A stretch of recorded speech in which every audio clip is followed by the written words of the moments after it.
Om Sri Saraswatyi Namo Namaha. Om Sri Angirasaya Namo Namaha. Om Sri Kaplaya Namo Namaha. Om Sri Gargaya Namo Namaha. Om Sri Vedavyasaya Namo Namaha. Om Sri Dharmaya Namo Namaha. Om Matra Sakyai Namo Namaha. Om Samast Varna Namo Namaha. Samast Acharya Sant Mahatma ज्ञानी विज्ञानी सभी को नमन। ओम श्री राधा कृष्णाभ्याम नमो नमः।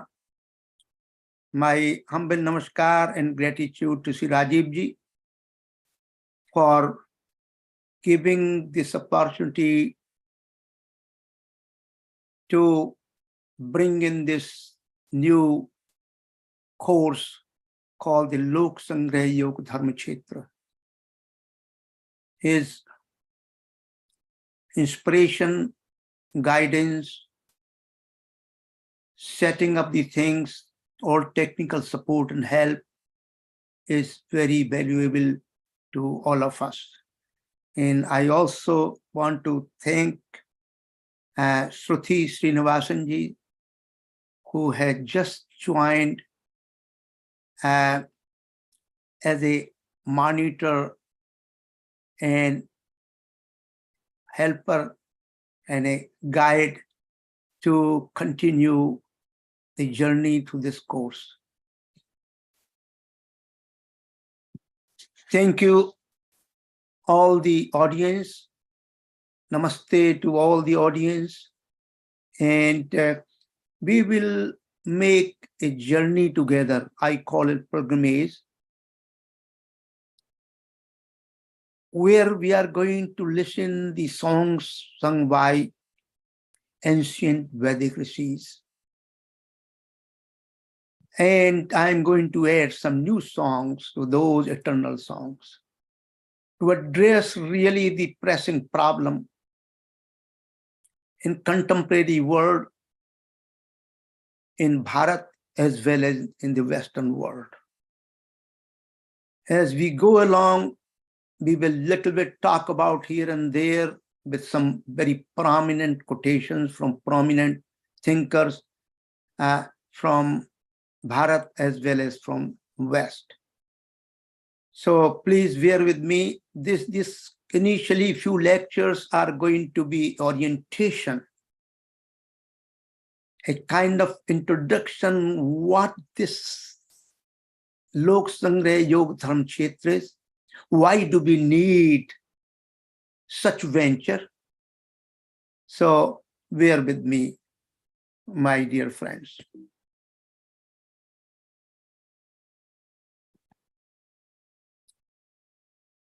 I have lived in my paradox, within my paradox that I think most of us have lived in the past and is still living today.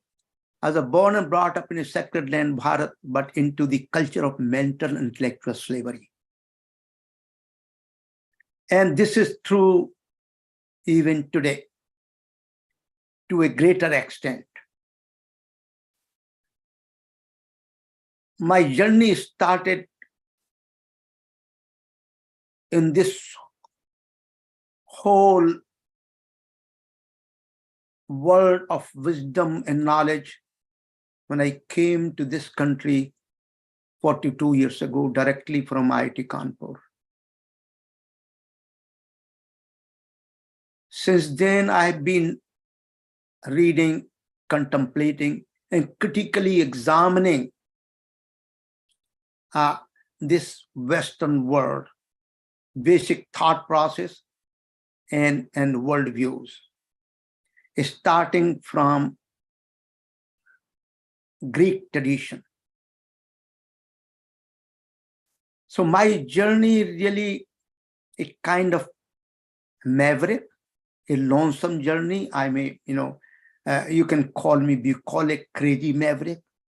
I will love to hear those words from you, because I do not get hooked up or attached to any particular personality or any particular sampradaya within the context of Bharat.